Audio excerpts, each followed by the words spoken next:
Saludos. Para iniciar este conversatorio, queremos primero contarles brevemente qué hicimos como grupo y sobre todo por qué decidimos elegir este tema. Como grupo hemos partido de una realidad muy concreta y muy cercana a la práctica jurídica. El incumplimiento contractual es una de las situaciones más comunes dentro del derecho mercantil y societario. Prácticamente todas las relaciones económicas se dan en la sociedad, se basan en un contrato, desde algo tan cotidiano como la compra de un bien, la prestación de un servicio, hasta contratos más complejos entre empresas o incluso con el Estado. Todo parte de un acuerdo de voluntades. En el ordenamiento jurídico ecuatoriano, el contrato no es un simple acuerdo informal. La ley establece que los contratos tienen fuerza obligatoria, lo que significa que se convierte en una verdadera ley para las partes que lo celebran.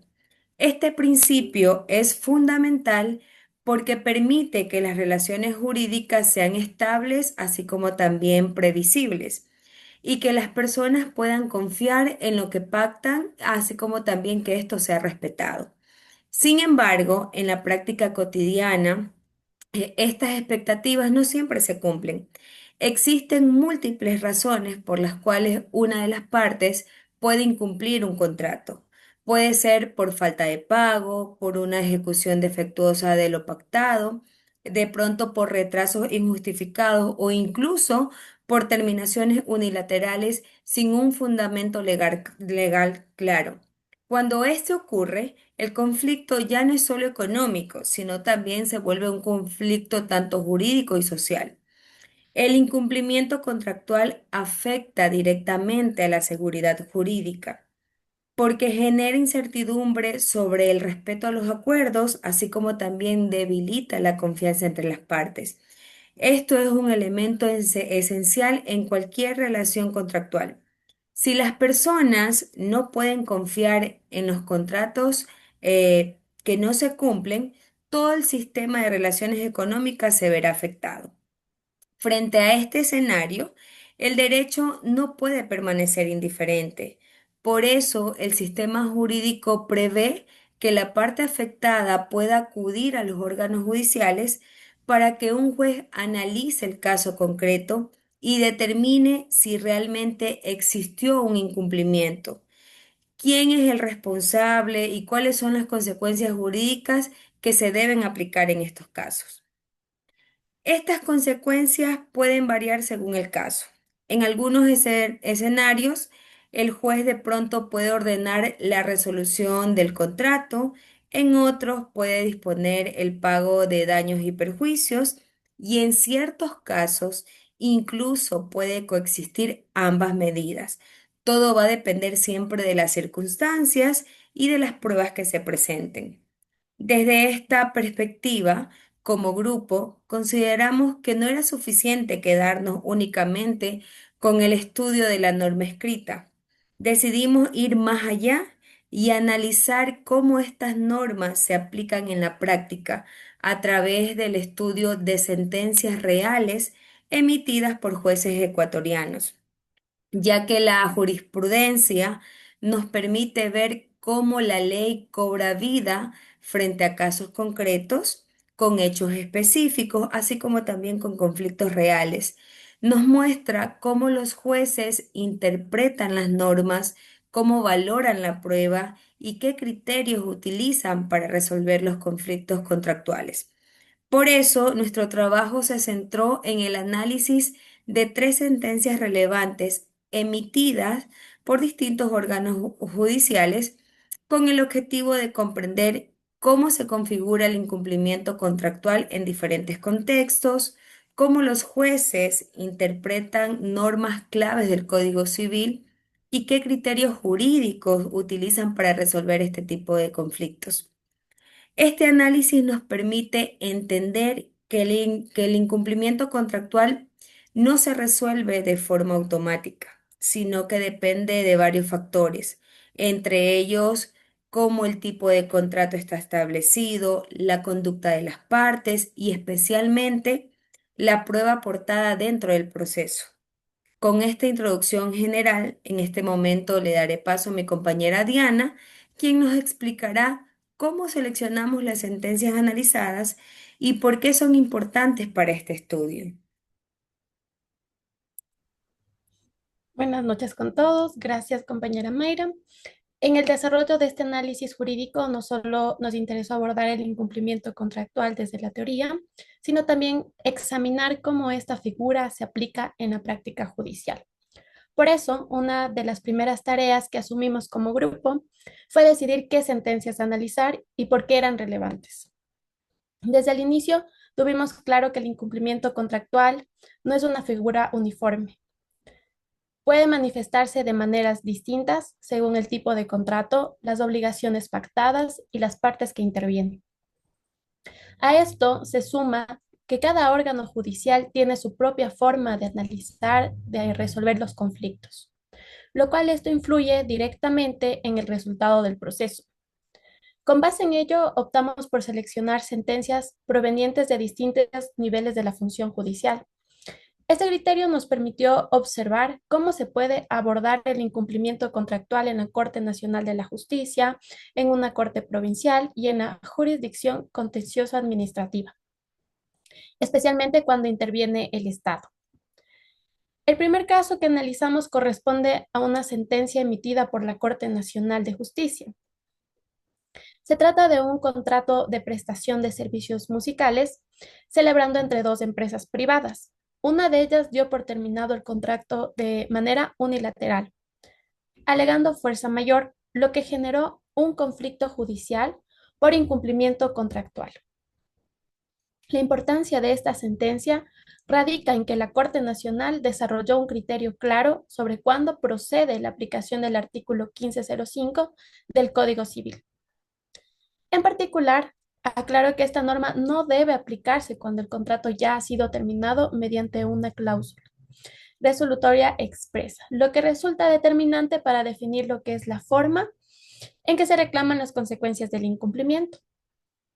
Como nuestro segundo caso fue resuelto por la Corte Provincial de Justicia de Pichincha y se originó en un contrato de compraventa con pago diferido. En este escenario, los compradores dejaron de cumplir con el pago de las cuotas acordadas, generando un incumplimiento de una obligación esencial del contrato. Aquí los jueces debieron analizar si este incumplimiento justifica lo que es la resolución del contrato y la procedencia de una indemnización. Este caso especialmente representativo porque refleja una situación frecuente en la práctica jurídica y permite observar cómo los tribunales provinciales refuerzan el principio de que los contratos obligan a las partes en los términos pactados. Como nuestro tercer caso se resolvió en el ámbito de derecho contencioso administrativo y tuvo como parte de demanda a EP Petroecuador. En este proceso, una empresa privada reclamó el incumplimiento de obligaciones contractuales relacionadas con el pago tardío de planillas. Este escenario es distinto a los anteriores, ya que involucra al Estado, exige la aplicación de normas propias de la contratación pública, aunque el tribunal reconoció la existencia del incumplimiento. Negó la indemnización solicitada por falta de prueba suficiente, poniendo en evidencia que el incumplimiento por sí solo no garantiza lo que es el reconocimiento automático de daños y perjuicios. Elegimos estas tres sentencias porque en conjunto nos permiten analizar lo que es el incumplimiento contractual desde perspectivas diversas, contratos entre privados, contratos entre particulares y contratos con el Estado. Además, muestra cómo principios fundamentales como la fuerza obligatoria del contrato, la autonomía de la voluntad y la carga de la prueba se mantienen presentes, lo que es en la resolución de los conflictos. Con esta visión en general, le doy la palabra a Fabián, quien explicará el contexto específico de cada sentencia antes de profundizar en el análisis jurídico. Gracias, compañera Diana. Mi intervención busca que todos tengamos claro el contexto general de las tres sentencias que analizamos antes de entrar en el análisis jurídico más profundo. Como ya se mencionó, aunque los tres casos que estudiamos giran en torno al incumplimiento contractual, cada una se desarrolla en un escenario distinto. con tipos de contratos diferentes y ante órganos judiciales también distintos. Por eso resulta importante ubicar brevemente cada sentencia y entender qué pasó en cada caso, sin entrar todavía en el análisis jurídico detallado.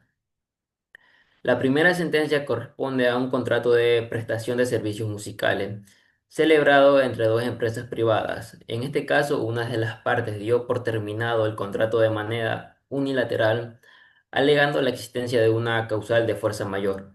La otra empresa consideró que dicha causal no se configuró y que por lo tanto existió un incumplimiento contractual. Este conflicto llegó hasta la Corte Nacional de Justicia, lo cual ya nos da una idea de su relevancia, pues permitió que se fije un criterio jurisprudencial importante. La segunda sentencia se refiere a un contrato de compraventa con pago en cuotas, una situación muy común en la práctica. Los compradores dejaron de cumplir con el pago de varias cuotas, lo que generó un conflicto con los vendedores. En este caso fue conocido por la Corte Provincial de Justicia de Pichincha, que tuvo que decidir si el incumplimiento justificaba la resolución del contrato y la procedencia de una indemnización. Este tipo de contrato es muy frecuente en la vida cotidiana, por lo que esta sentencia resulta representativa de los problemas que suelen surgir cuando una de las partes no cumple con su obligación principal, que en este caso es el pago del precio. La tercera sentencia se desarrolla en un contexto distinto, ya que se trata de un contrato administrativo. Una empresa privada demandó a EP Petroecuador, una entidad estatal, por el incumplimiento en el pago oportuno de planillas contractuales. En este caso fue conocido por un tribunal contencioso administrativo, lo que implica la aplicación de normas diferentes en las del derecho civil tradicional, como las normas de contratación pública y la jurisdicción contencioso administrativa. Lo interesante de este caso es que aunque el tribunal reconoció que existió incumplimiento por parte de la entidad estatal, no concedió los daños y perjuicios solicitados, debido a que no se logró probar adecuadamente el daño. Esto demuestra que el incumplimiento por sí solo no siempre se garantiza una indemnización. Si comparamos los tres casos, podemos observar que en el primero el conflicto se da entre empresas privadas, en el segundo entre particulares y en el tercero entre una empresa privada y el Estado. Además, cada uno plantea preguntas jurídicas distintas como ¿cuándo procede a aplicar el artículo 1505 del Código Civil? ¿Cuándo corresponde la resolución del contrato? ¿Y qué tan importante es la prueba de los daños? Esta breve presentación nos permite entender que el incumplimiento contractual no es una figura uniforme, sino que debe analizarse según el contexto específico de cada contrato y de cada relación jurídica. Con este panorama general, ahora sí podemos entrar al análisis jurídico más profundo. Para ello le doy la palabra a mi compañero Hugo, quien va a analizar la primera sentencia emitida por la Corte Nacional de Justicia. Buenas noches, gracias Fabián. Ahora voy a centrarme en el análisis de de la primera sentencia, que considero es una de las más importantes durante del trabajo, que fue emitida por la Corte Nacional de Justicia y se fija un criterio jurisprudencial relevante. Este caso surge en un contrato de prestación de servicios musicales celebrado en dos compañías privadas. En dicho contrato, las partes pactaron obligaciones claras y además incluyeron una cláusula penal que establecía una sanción económica en caso de incumplimiento. Esto es algo bastante común en los contratos mercantiles. Precisamente para incentivar el incumplimiento, el conflicto originó cuando una de las partes dio por terminado el contrato de manera unilateral, alegando existencia de una causal de fuerza mayor. Sin embargo, otra parte consideró esa causal no se había configurado realmente y que por tanto existía un incumplimiento contractual. Por esta razón, demandó el pago de la cláusula penal, de los daños y perjuicios ocasionados. Hasta aquí podríamos pensar de que se trata de un caso más de cumplimiento contractual. No obstante, el problema jurídico principal apareció cuando los jueces de instancias inferiores aplicaron el artículo 505 del Código Civil, que regula la condición axulatoria tácita, como si el contrato como si el contrato todavía estuviera vigente. Aquí está el punto clave. En este caso, el contrato ya había concluido por una cláusula axulatoria expresa. Es decir, las partes habían pactado previamente cómo y cuándo el contrato, y aquí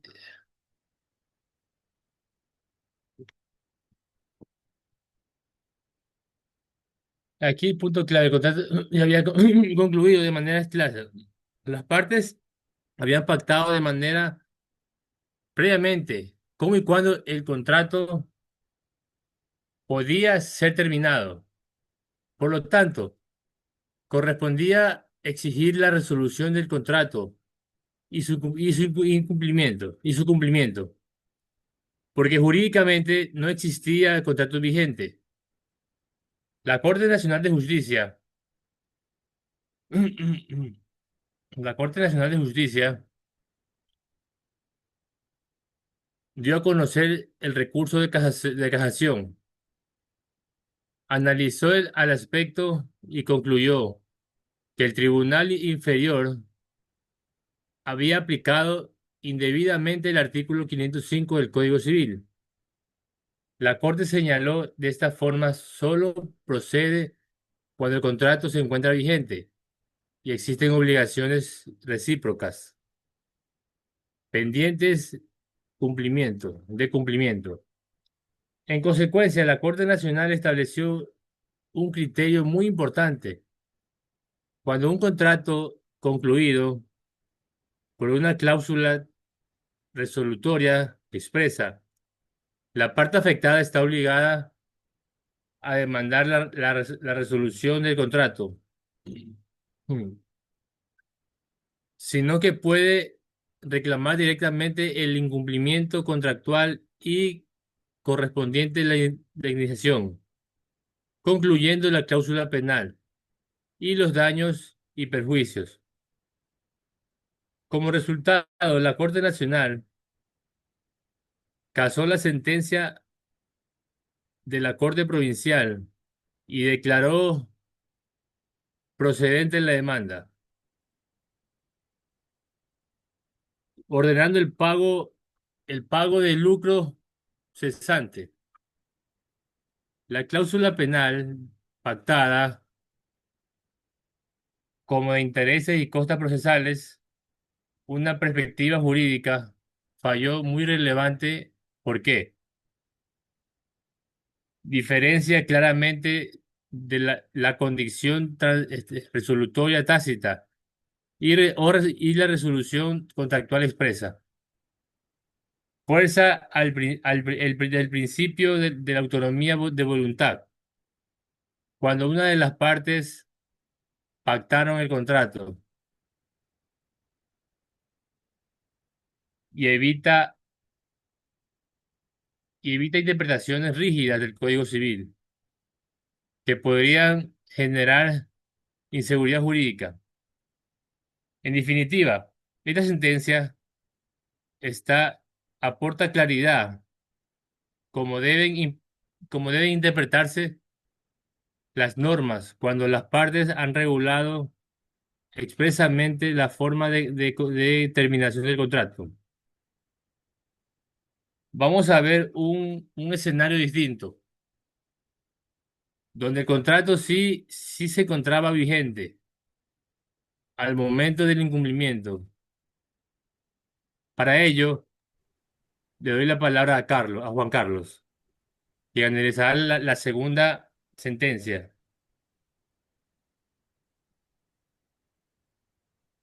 Gracias, compañero Hugo.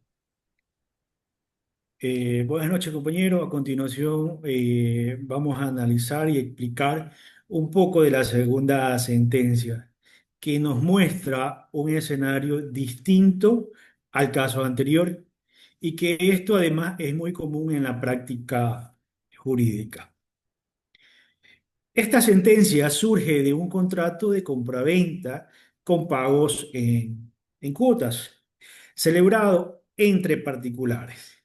Este tipo de contrato, la obligación principal del comprador es pagar el precio en los plazos establecidos, mientras que el vendedor tiene la obligación de transferir el bien.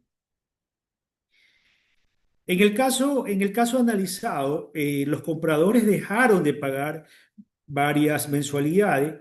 Esto lo que generó, es decir, un incumplimiento reiterativo.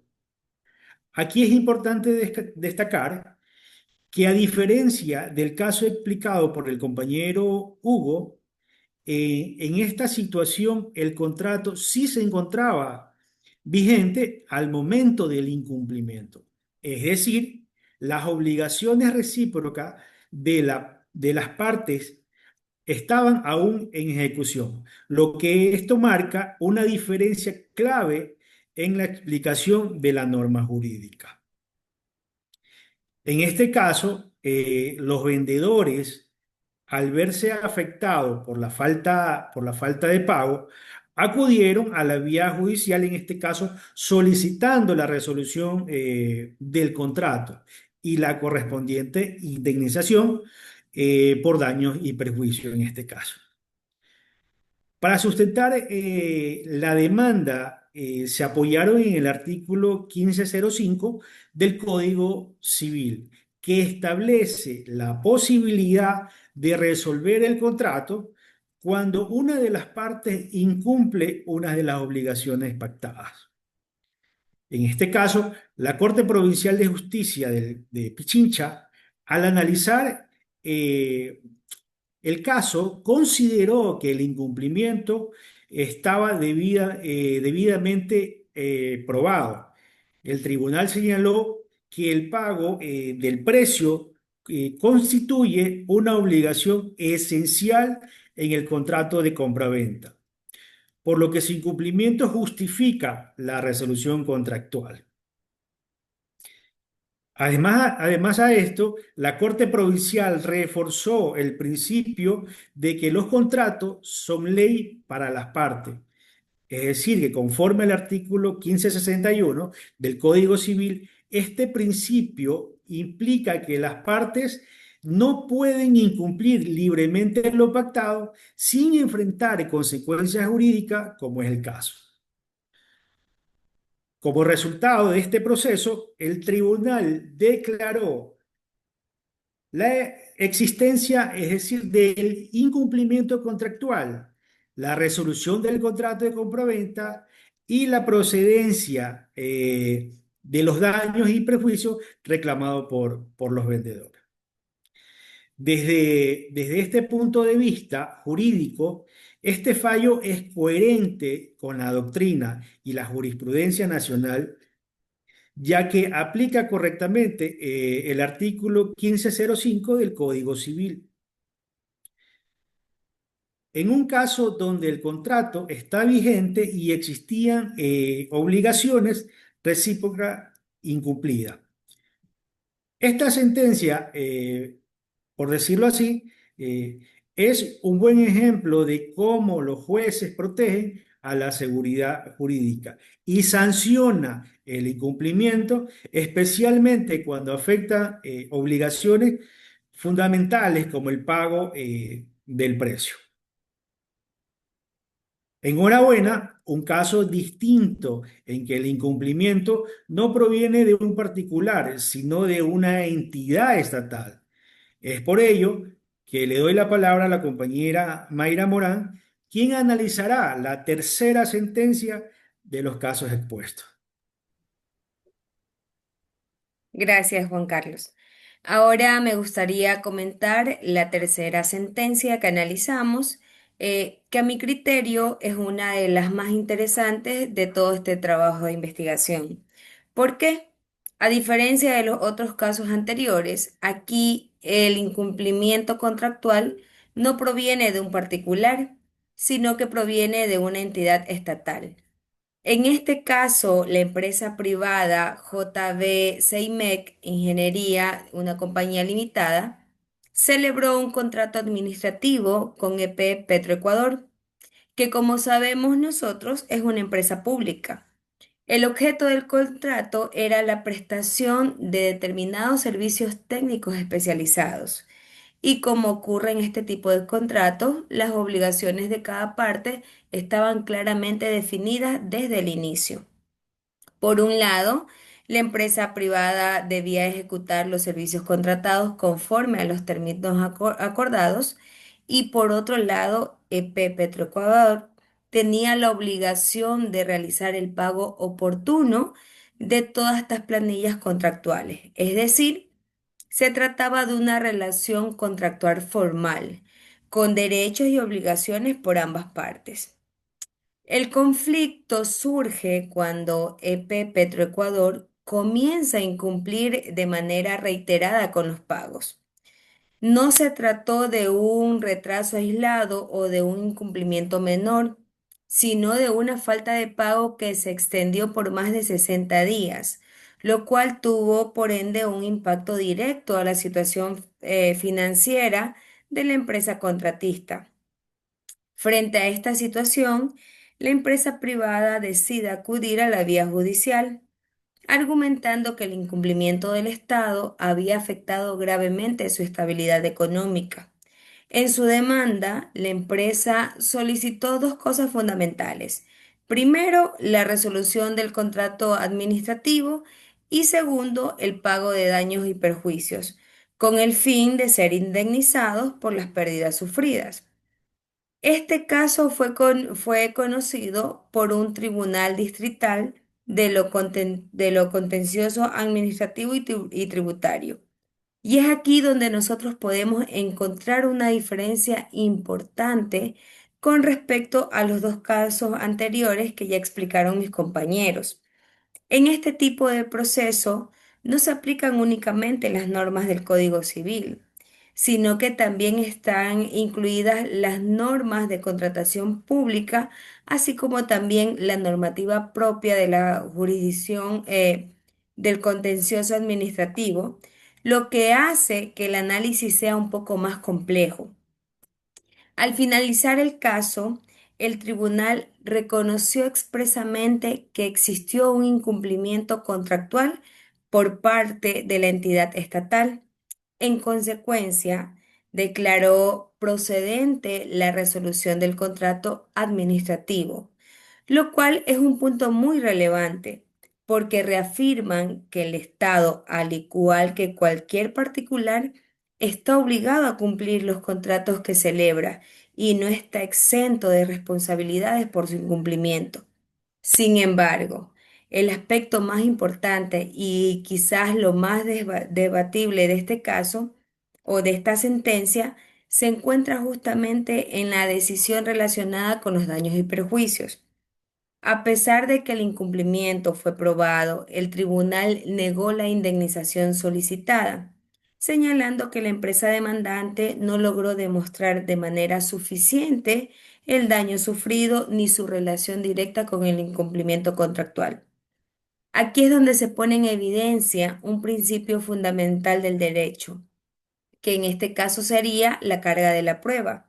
Es decir, no basta con demostrar que una de las partes incumplió un contrato, también es necesario probar qué daño se produjo, cuál fue su magnitud y cómo ese daño se relaciona directamente con el incumplimiento. Incluso cuando el incumplimiento proviene del Estado, quien solicita una indemnización tiene la obligación de acreditar el daño de forma clara y concreta. Esto demuestra que la responsabilidad del Estado no se presume automáticamente y que el juez exige el mismo rigor probatorio que en los contratos entre particulares. Desde una perspectiva un poco más crítica, Podemos decir que el fallo es jurídicamente correcto en cuanto a la exigencia de pruebas. Sin embargo, también abre un debate doctrinal interesante, porque una interpretación demasiado restrictiva de la indemnización en este caso puede dejar al contratista privado en una posición de desventaja ante la entidad estatal, especialmente cuando el incumplimiento es evidente. En definitiva, esta sentencia nos deja varias enseñanzas importantes. Primero, el incumplimiento contractual por parte de una entidad pública no se presume, tiene que probarse de manera clara, y también que la indemnización por daños y perjuicios no es automática, siempre va a depender de la prueba aportada dentro del proceso. Y justamente para entender qué hacer cuando una parte no está de acuerdo con una sentencia como esta, le voy a dar la palabra a mi compañero Fabián, quien nos explicará las vías de recursos previstas en el ordenamiento jurídico. Gracias, compañera Mayra. Bien, hasta ahora hemos analizado cómo los jueces resuelven los casos de incumplimiento contractual. Ahora quiero centrarme en qué opciones tienen las partes de una vez que se dicta una sentencia.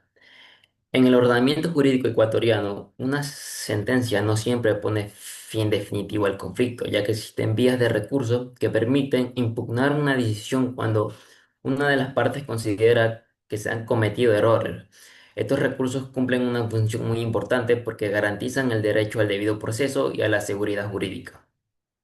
La primera vía que voy a mencionar es el recurso de apelación. Este recurso procede contra las sentencias de primera instancia y permiten que un tribunal superior revise el caso. La apelación es una vía ordinaria, lo que significa que el juez o tribunal que la conoce puede revisar tanto los hechos como el derecho, incluyendo la valoración de la prueba y la interpretación de las normas. En los casos que analizamos, la apelación fue utilizada para que las Cortes provinciales revisen decisiones emitidas por jueces de primera instancia, especialmente en lo relacionado con la existencia del incumplimiento contractual y la procedencia de los daños y perjuicios. La segunda vía es el recurso de casación, que es una vía extraordinaria y una finalidad distinta. La casación no revisa los hechos ni la prueba, sino que se enfoca exclusivamente en verificar si el juez aplicó correctamente la ley. Procede cuando se alega, por ejemplo, una aplicación indebida de la norma, una falta de aplicación o una errónea interpretación del derecho. Este recurso es muy fundamental para poder garantizar una interpretación uniforme de la ley. Un claro ejemplo lo vimos en la primera sentencia analizada donde la Corte Nacional de Justicia, a través del recurso de casación, corrigió la indebida aplicación del artículo 1505 del Código Civil y fijó un criterio jurisprudencial relevante en materia de incumplimiento contractual. Finalmente, existe la acción extraordinaria de protección, que es una vía de carácter constitucional. Esta acción procede de manera excepcional cuando una sentencia definitiva y ejecutoriada ha vulnerado derechos constitucionales como el derecho al debido proceso, a la defensa, a la motivación o al principio de seguridad jurídica. Bien, es importante aclarar que esta acción no constituye una tercera instancia y no permite volver a discutir el incumplimiento contractual como tal. Su objetivo es controlar la constitucionalidad de la sentencia, no su legalidad ordinaria. En los casos que hemos analizado, esta vía solo sería procedente si se hubiera evidenciado una vulneración clara de los derechos constitucionales, lo cual demuestra que no todas las sentencias pueden ser impugnadas indefinitivamente. En conclusión, las vías de recursos cumplen una función clave en el sistema jurídico, ya que permiten corregir errores, unificar criterios y proteger los derechos de las partes, fortaleciendo así la confianza a la Administración de Justicia. Bien, para cerrar este conversatorio y recoger las ideas principales del análisis realizado, le voy a dar la palabra a mi compañero William, quien nos presentará las conclusiones generales. Muchas gracias. Muchísimas gracias, Fabián. Para cerrar este conversatorio, considero importante retomar de manera reflexiva los principales hallazgos que hemos desarrollado como grupo, así como los aprendizajes jurídicos más relevantes que se desprenden del análisis de las sentencias estudiadas. A lo largo de este trabajo hemos podido comprobar que el incumplimiento contractual no es una figura jurídica simple ni automática. Aunque el Código Civil ecuatoriano establece normas generales sobre esta materia, su aplicación práctica demuestra que cada caso requiere un análisis cuidadoso de tipo de contrato, del estado de las obligaciones y de la conducta concreta de las partes involucradas. Uno de los primeros aprendizajes importantes es que no todo incumplimiento se analiza de la misma manera. Las sentencias revisadas evidencian que el juez no puede limitarse a aplicar una norma de forma literal, sino que debe interpretar el derecho de manera contextual, atendiendo a las particularidades del contrato y al momento en que se produce el incumplimiento. En este sentido, la sentencia emitida por la Corte Nacional de Justicia resulta especialmente relevante. Este fallo establece una diferencia clara entre el contrato que aún se encuentra vigente y aquellos que han concluido por una cláusula resolutoria expresa. La Corte precisa que el artículo 1505 del Código Civil solo es aplicable cuando el contrato sigue produciendo efectos y existen obligaciones recíprocas pendientes. Este criterio es fundamental porque refuerza el principio de autonomía de la voluntad al respetar lo que las partes pactaron libremente y además aporta seguridad jurídica evitando interpretaciones erróneas que podrían generar decisiones injustas. La jurisprudencia en este punto cumple un rol clave de orientación para que sea correcta en su aplicación y que la norma sea respetada. Por otro lado, la sentencia de la Corte Provincial de Justicia de Pichincha nos muestra un escenario distinto, pero igualmente importante. En este caso, el contrato de compraventa se encontraba vigente y el incumplimiento recaía sobre una obligación esencial, el pago del precio. Aquí el tribunal aplicó correctamente el artículo 1505 del Código Civil y reafirmó el principio de que los contratos son ley para las partes. En este fallo se demuestra que el sistema jurídico protege a la parte cumplidora y sanciona el incumplimiento cuando éste afecta obligaciones fundamentales del contrato. De esta manera se garantiza la estabilidad de las relaciones jurídicas y se refuerza la confianza en los acuerdos contractuales. En el tercer aspecto relevante surge el análisis del contrato administrativo celebrado con EP Petroecuador. Este caso nos permite observar cómo el incumplimiento contractual también puede provenir de una entidad estatal y cómo el Estado no está exento de responsabilidad por los contratos que celebra. El tribunal reconoció el incumplimiento por parte de la entidad pública y declaró la resolución del contrato. Sin embargo, negó la indemnización de daños y perjuicios debido a la falta de prueba suficiente del daño. Esto nos lleva a destacar un principio esencial del derecho procesal, la carga de la prueba. Incluso cuando existe incumplimiento, quien reclama una indemnización debe demostrar de manera clara el daño sufrido y su relación con la conducta incumplidora. Este criterio, aunque puede resultar exigente, reafirma que la responsabilidad patrimonial no se presume, sino que debe probarse. Finalmente, el análisis de las vías de recurso nos permitió comprender que el sistema judicial ecuatoriano cuenta con mecanismos para corregir errores y garantizar el debido proceso. La apelación permite revisar hechos y pruebas. La casación asegura una interpretación uniforme de la ley y la acción extraordinaria de protección protege los derechos constitucionales sin convertirse en una tercera instancia. Como reflexión final, este trabajo nos deja una enseñanza clara. El estudio de la jurisprudencia es indispensable para la formación jurídica, porque nos permite entender cómo el derecho se aplica en casos reales, cómo se interpretan las normas y cómo los principios jurídicos se materializan en decisiones concretas. El incumplimiento contractual, lejos de ser una figura abstracta, es una manifestación viva del derecho en acción, donde convergen norma, prueba y razonamiento judicial. Con estas pequeñas reflexiones, damos por concluido nuestro conversatorio. Muchísimas gracias por su atención.